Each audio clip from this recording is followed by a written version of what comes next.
Hello everyone, today we have new video review, and as you can see, this time we are going to check fresh release from Miniart. It is molded in 1/35 scale, but it copies aircraft. As you can see here, it's written it's Triebflugel Triebflugel, and this time it includes board in leather. And you can see it here on the box art. That's a vertical layout box art, quite surprising one.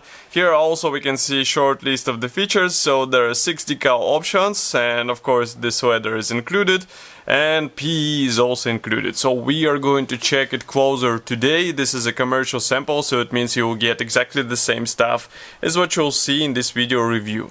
So first of all, box is quite big, as you can see here. It is typical size for armor kits from Miniart. Then on the side we have all 6 marking options. Here you can see them. Well, actually, I think these are all 6. So we will check the assembly manual as well. Here you can see the safety advices and also address of the manufacturer. So this is top opening box. Let me remove the top lid. And here is what we have inside. So all plastic frames are packed into the same plastic bag, and then on the bottom we have assembly manual packed together with Decal Sheet. But we are going to check this stuff first, and then we will move on to the assembly manual and decals. So just give me a second. I need to use scissors because Miniart usually seals plastic bags.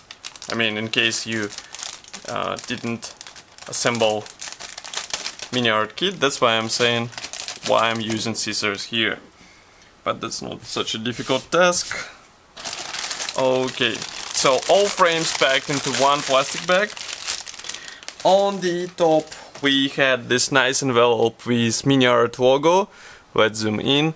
So here inside we get really tiny PE thread. As you can see, there are a few PE parts for internal detailing. Let's zoom in even more. Here you can see the seat belts and also some of the cockpit parts and also antenna, which will be installed on the fuselage.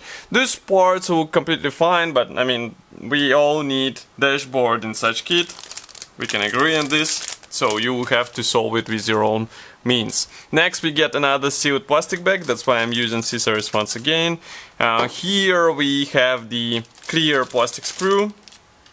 So this frame is dedicated to various canopy parts, and as you can see, molding quality looks really nice. I don't have any complaints about this, and I think their installation will be also easy, but what won't be easy is to mask all this stuff, because masks are not included.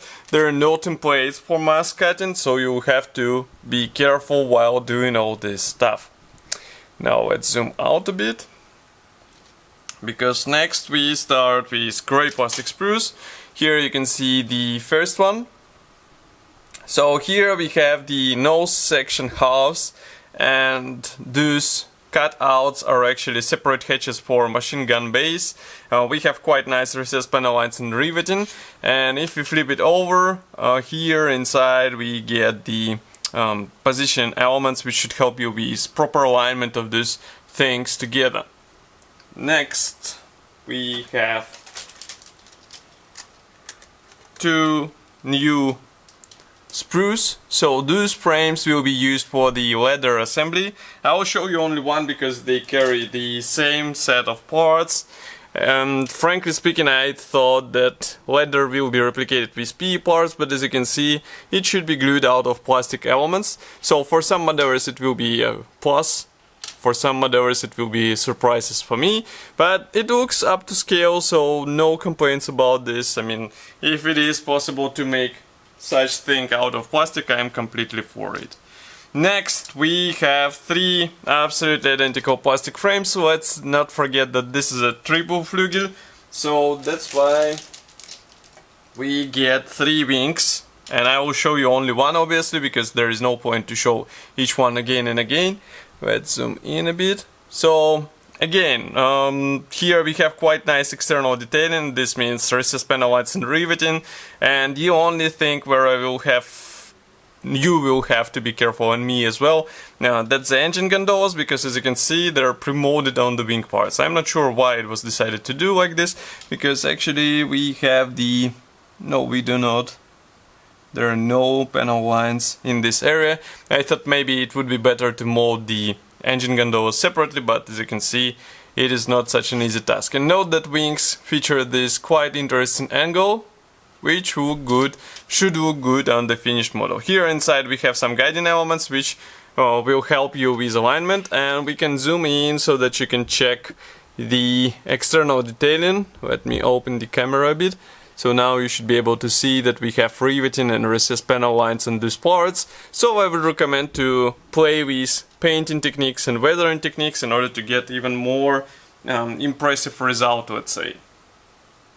Okay, next we go on with two identical frames. Here you can see them. So I will show you only one once again. Here we have the machine gun parts as well as the pilot seat elements, as you can see here. So let's zoom in. Now you should be able to see it. And overall it looks fine, but machine gun is not as detailed as it should be in such big size. So if you have a chance to replace at least the barrel with metal part, I would recommend to do so, because it will significantly improve the appearance of the model, and in such big size it will be noticed. And here you can see the sprue from the other side. Okay. Next we move on with more parts for the leather, because it should be as high as the aircraft, so that's why we get the four plastic frames. Here you can see them, and they carry, as far as you can see, the same set of parts, so I will show you only one.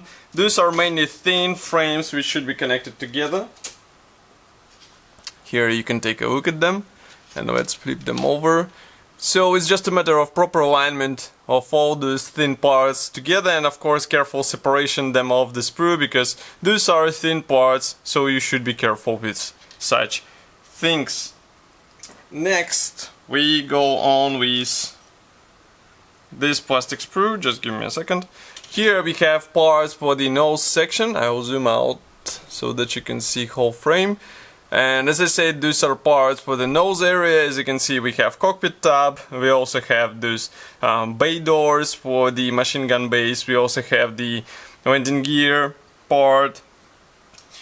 And if you flip it over here inside, you can see that there is not that much of detailing. And these landing gear parts, they feature the special alignment elements, so it will be easier to combine them together and have the nice looking joint. Next we go on with two plastic sprues. These ones are dedicated to the tail section, and it includes the landing gear, because here you can see this landing gear covers, here you can see the landing gear wheels, here we have tail wings, here we have also parts for the landing gear. And again, molding quality looks nice, and as far as I remember, you have a choice between the folded out landing gear and folded down, so it's up to you which one you choose. But again, everything looks fine. The only thing maybe what I will replace is the landing gear wheel, because in this scale upgrade will be worth it, so I recommend to consider it. And here we have the separate one-piece part. That's the nose section. As you can see, that's a nose, let's say, cone, which is molded as one-piece part, and that's really cool because you won't have any seams in such, let's say, visible area. So bonus point for this. And last but not the least is the interconnection between two tail halves, which you can see here. And as you remember, these tail wings will be installed separately. We also have here the dashboard. External detailing is absolutely the same.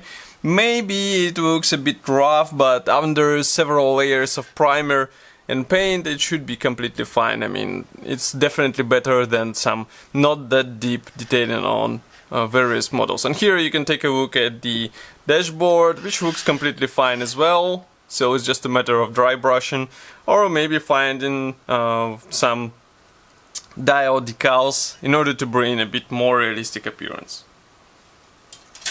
And next we have the plastic bag with assembly manual and decals. This is quite a new thing, because usually Miniart pack those without any plastic bags, and now we have them in a separate plastic bag. But as far as I remember, in the recent releases, you remember we checked the Avro Cierva, and actually C30, this Avro kit, is more fresh, let's say, than this Triebflugel, and there we had the assembly manual without any plastic bag. So I guess it's a feature of today's kit. So we have first the decal sheet. It is printed in Decograph. Here we have all necessary symbols for 6 marking options. Let's zoom in. Now you should be able to see it. We also have decals for the instrument panel, so it's really cool. And I do not see anything else for the cockpit. Here we have some minor dials, but that's pretty much all. And note the Hydra signs on the for the fuselage. Next we have assembly manual. I'm a bit confused because I wonder what will be this marking option with Hydra signs, but we will check it in assembly manual in a minute. So here we have assembly manual. It is printed in form of this nice cover printed brochure. We have short history, actually not history, but list of the features on the first page or cover. Here we have first marking option, comes from Hungary 1946. Next is a ports map. Assembly starts with cockpit, obviously, so you assemble the cockpit floor, pilot seat, then you go on with machine guns. And note that there are some configurations of the parts which you use only if you plan to open the gun base. Here we work on the dashboard, here we install all this stuff with various doors, then we close it between nose halves, and next we continue with, here we install the nose section, then we install the canopy, the gun bay doors, here we work on the engines, landing gear, this big wheel landing gear, which will be installed in the middle as far as I remember. Next we have the tail section assembly, so it is assembled out of 2 halves, and then we add also the tail wings. Next we continue with installation of the large wheel in the middle of this aircraft, or you can assemble with closed tail section with closed landing gear on this tail wings. It will be up to you how to depict this aircraft, but obviously it will be strange to have it stored on the airfield without the landing gear retracted. I'm a bit confused because I'm looking here and we have, actually this is a version for the closed gun base, so as you can see you just use these parts which replicate the machine gun barrels, and that's pretty much all. Then you join all this stuff together, so there are 3 sections to join together. And last but not the least is the assembly of the ladder, which will be as tall as the aircraft model. Next we continue with marking guide, so this one comes from Antarctica 1946. And here we have the Africa Corps, obviously, so this one's from Central Africa 1946. Here we have also Hydra unit and Japanese aircraft, which is quite surprising. So I counted 5 marking options. I'm not sure. Maybe here, yeah, we had the Romania aircraft combined, as you can see. So there are actually 2 marking options. And in total there are 6 markings. So as I said before, this kit should be already available on Modelimex webshop, so if you would like to get it ASAP, just go there and order it. Of course, I will be happy to hear your opinion about such kit here in the comment section below. If you like this video, don't forget to press the like button and also subscribe to our YouTube channel, and I will see you in the next video review as usual. Thank you for watching and bye!